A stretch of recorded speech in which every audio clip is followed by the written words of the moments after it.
দেখুন বন্ধুরা, রান্না করতে করতে ছুটে এসেছি। হ্যাঁ, আপনারাও হয়তো আমাদের মতো এইভাবেই ছুটে আসেন। আর কেন ছুটে এসেছি আপনাদের অবশ্যই দেখাচ্ছি, দেখুন।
দেখলেন, আসলে আমাদের এখান দিয়ে যখনই এরকম কোনো মানে ঠাকুর যায়, আমরা কিন্তু সবাই দৌড়ে ছুটে আসি। গ্রামের প্রত্যেকের এটাই নিয়ম, সকলে ঠাকুর দেখতে আসবেই।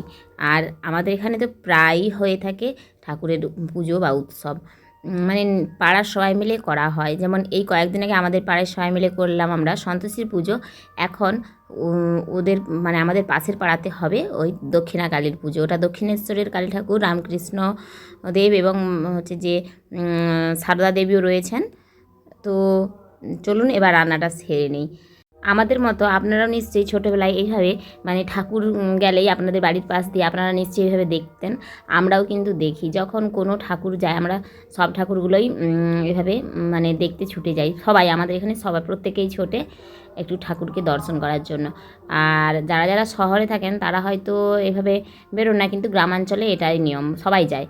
আর আমার এই যে আমি যে ঠাকুর দেখতে বেরিয়েছি, এটা এরকমভাবে দেখে কার কার ছোটোবেলার কথা মনে পড়ে গেল আমাকে অবশ্যই জানাবেন। আর বিশেষ করে এই ব্যান্ড পার্টির আওয়াজ শুনলে তো সবাই দৌড় দেয়। আমরা গ্রামাঞ্চলে থাকি বলে আমাদের কিন্তু এখনও ছোটোবেলাটা সেভাবে হারিয়ে যায়নি। এখন আমরা ছোটোবেলার কিছু কিছু সুখ কিন্তু খুঁজে পাই এই বয়সেও। তাই গ্রামের মতো থাকার সুবিধা কিন্তু আর অন্য কোথাতেও নেই। আজকের মতো এটুকুই। আপনারা সবাই সুস্থ থাকবেন, ভালো থাকবেন এবং যদি পারেন তো অল্প দু একটা করে গাছ লাগাবেন। আজ আসি, টাটা। আবার দেখা হবে পরবর্তী এক ছোটো ব্লগে। ততক্ষণের জন্য ধন্যবাদ।